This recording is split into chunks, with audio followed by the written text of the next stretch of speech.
welcome back to Blue Wheel's Ecom Exchange, where we unpack trends, all the tools we're using, any of the tactics we're seeing, and what we think about the future of e-commerce. I'm Nicole, Reich, our CGO, and today I am delighted to have our head of D2C, Brett Geeser, here. Brett, thank you for joining. Oh, thank you for having me. I'm very interested and very excited to be speaking to you this topic. So I think the big thing that is coming up right now on the D2C side is obviously AI, how to leverage it, how it works, what's working, what's not working. So starting with that, I want to dig into AI on the creative side. Can you talk a little bit about how you're using AI tools and what you've seen so far? Yeah, so at Blue Wheel, we are developing an AI testing lab where we're able to utilize some of the creative testing tools that can really drive performance, but also predict what performance will be in the ecosystem. One tool we're able to predict performance prior to launch, and we cut down on another iteration from a client perspective. We're able to speed up the creative development, and then we feel confident when we put that creative in market, it's going to perform. And then so that tool is based off, human panel surveys. So again, it's constantly learning and it's constantly make updates. So again, you're not going to get the same insights week over week or day over day. It's constantly be updated and renewed. So our teams can then take those insights and then really develop new creative based off that feedback and then put that back into market.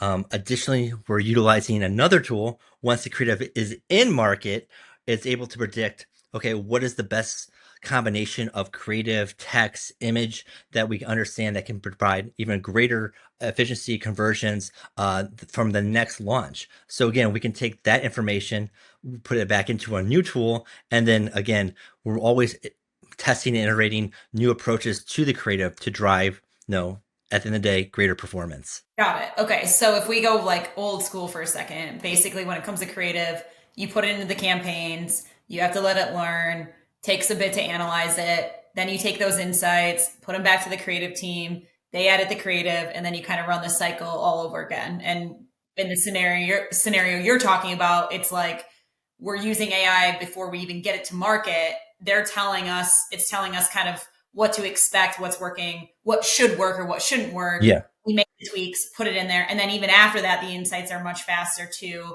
And we Yeah. can be more on the back end too. Yes. And then our creatives can also be learning as well about what expectations are from that tool. So we can constantly develop new and better creative prior even the AI providing those insights. So it's a tool that you're learning from, and we're adapting to those insights and that feedback. I have to imagine that this is just like a huge game changer, right?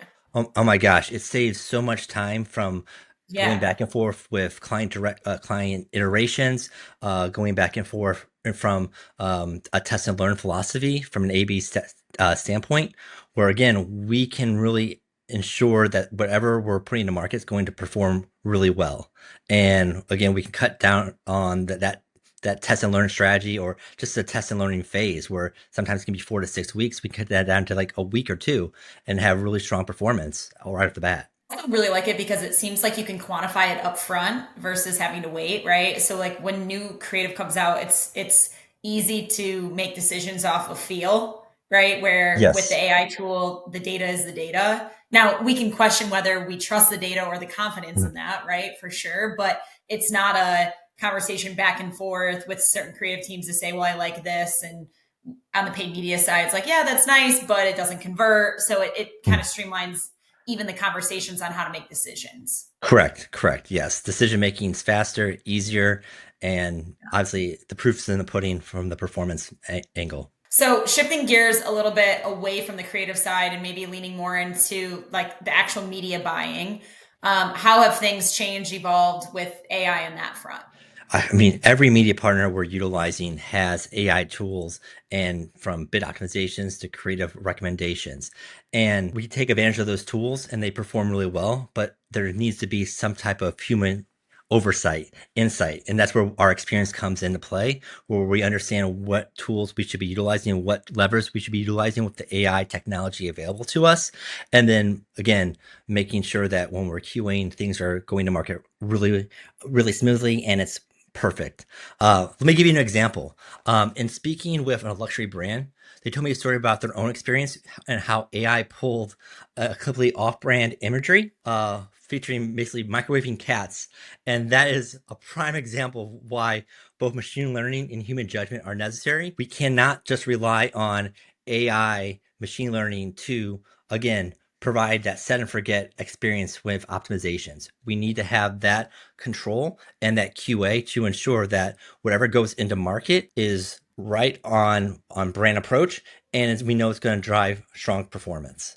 Okay, so you there was a appliance brand that they were running AI, feeding it right into ads, and instead of showing their own appliance, it was a microwave with a cat in it. Correct. And then they spent money behind it. That's correct. Oof, that's tough.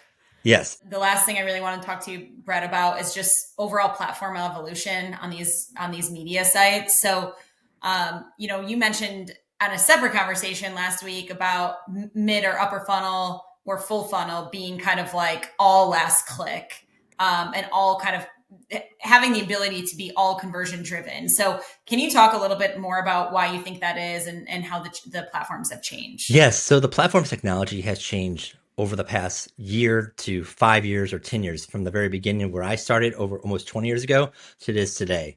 Platforms previously have been strictly labeled as awareness, and they have changed over time to from awareness to lower funnel conversion. And that's because of some of the technology that these platforms are utilizing, from better targeting to AI powered intent signals. And that's, again, making sure that due to the fact that the consumer journey is no longer linear. You can make a purchase from 1 or 2 clicks, and sometimes without any 0 clicks at all. And that 0 click journey is really affecting how marketers should be approaching a media plan, where we need to be active through the entire phases, because you just don't know when they're ready to make a purchase based off of where they are consuming that content. So again, it's very important that we have media plans that are fluid in our approach, and we're able to adjust in real time based off what the insights we are seeing.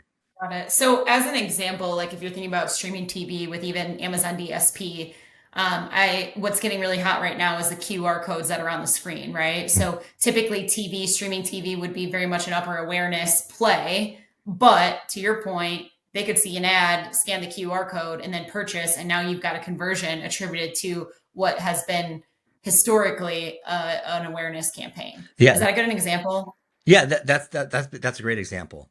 Yeah. Having a consumer engage directly with a CTV ad is, what it was 5, 10 years ago. It's kind of mind blowing now, where again, you can now attribute TV buys or CTV buys to actually conversions rather than you're buying for CPMs or and total reach.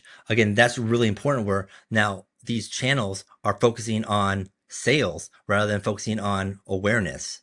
And that's, again, how this industry has evolved, that it's no longer, brand awareness, lower funnel. It's performance media, and all media is goal is to drive sales or conversions or leads, whatever the KPI is for that brand, to keep them in business. And obviously, when they're in business, they're going to be driving better performance.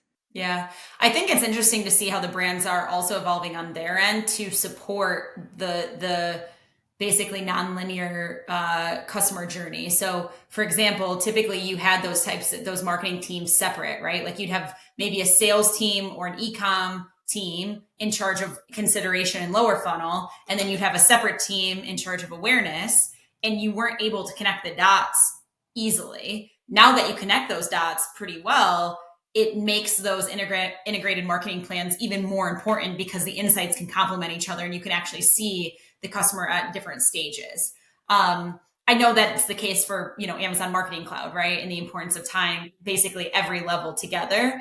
I think it'll be cool to see how the brands evolve internally so that those teams can work closer together versus against each other with KPIs that are completely separate but should be together. Oh, for sure. I mean, that's where again, choosing the right media, we at Blue Whale we take an agnostic approach where again we're looking at the data across all media partners, seeing what's performing Yeah. well, utilizing our attribution models, our media mix, multi-touch attribution models to really understand where's the greatest impact of our marketing, and then again having our team members being trained cross-channel to understand where we should be going to market and implementing the right creative with the right message with the right audience. So again, we are making sure that we are going to be hitting those KPIs that the client's looking for. But you're kind of resetting the expectation on what those KPIs could be too, right? Correct. Yes. And again, we have to take away. I'm guilty of it too. Have to take away my own human bias of something that I've been used to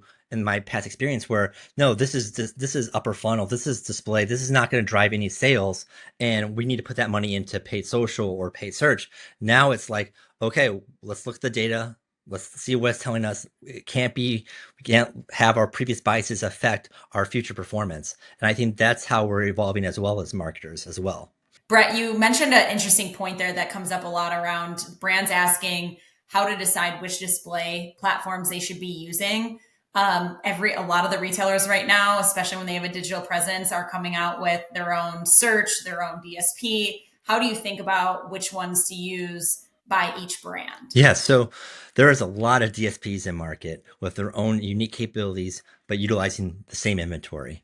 And so at Blue Whale, we have developed a workflow process, understanding we have preferred partners, and we want to make sure understand what is the client's objectives, and then from the client's objectives, then we review our preferred partners and understand what is the best fit for that particular project or campaign to ensure that we hit those KPIs that the clients are looking for and looking for us to provide those recommendations as well. Can you give an example of maybe two DSP platforms and how you would compare them based on goals? Yeah, sure. So one would be, we have Amazon DSP as one of our preferred partners. And obviously, we have strong relationships in the marketplace with people buying on Amazon. We have Amazon programs. But again, we want to ensure that we're reaching new people, not only on Amazon own and operate properties, but outside in the entire ad ecosystem. So we can take a lot of the first party data from Amazon and apply it to our display video programs through the Amazon DSP and continue to reach relevant, engaged, potentially people in market for those products from the Amazon data. Now, we also have partners who are just focusing on premium CTV inventory, and we have partners again where we are focusing on strictly premium inventory with the lowest CPMs possible, where we were able to generate lower CPMs, almost half the cost of when we're running across other platforms, and again drive significant performance in terms of driving sales. So we're not driving reach or impressions. We're actually driving sales through our CTV programs. So again, those are kind of the options where we have availability to pick and choose based off what the client's objectives are and the brief that we've been given.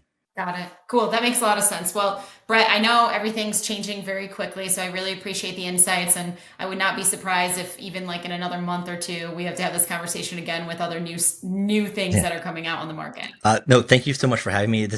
I love talking about digital media and performance media, so you can have me back anytime. All right. Thanks, Thank Brett. you.